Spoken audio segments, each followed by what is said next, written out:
इनका सबसे पहला रूप है शैलपुत्री। शैलपुत्री अर्थात पर्वतराज हिमावन की पुत्र। इनका वाहन वृषभ है और इसी कारणवश इन्हें वृषारुधा के नाम से भी जाना जाता है। नवदुर्गा का दूसरा रूप है ब्रह्मचारिणी। ब्रह्म अर्थात तपस्या, चारिणी अर्थात आचरण करने वाले।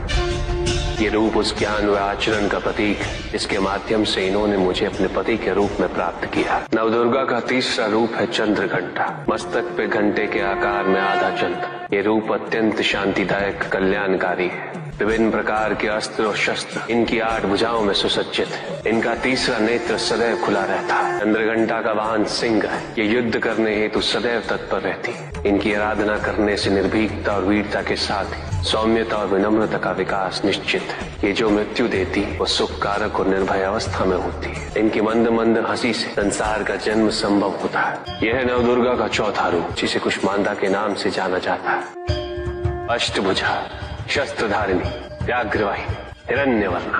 केवल यही है जो सूर्य के भीतर लोक में वास करती है। 10 दिशाएं इन्हीं से आलोकित है। जिनकी कृपा से मूर्ता भी ज्ञान सागर में परिवर्तित हो जाती, वो है स्कंद माता अर्थात तुम्हारी माता। नवदुर्गा का 5वां रूप सिंह वाहिनी और इनकी उपासना द्वारा मोक्ष का मार्ग सुलभ होता है। जिस रूप में इन्होंने महिषासुर का वध किया वो कात्यायनी कहलाता है।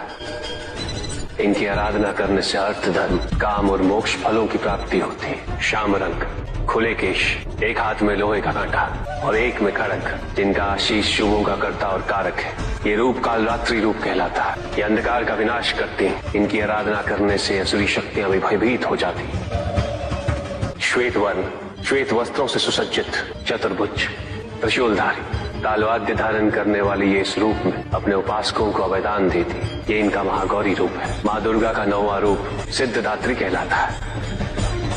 प्रकम्य, अश्वित्व, अशित्व, ये 8 सिद्धियां केवल इन्हीं की कृपा से प्राप्त हो सकती। मेरा अर्धनारीश्वर रूप इनके सिद्धदात्री रूप की ही देन है।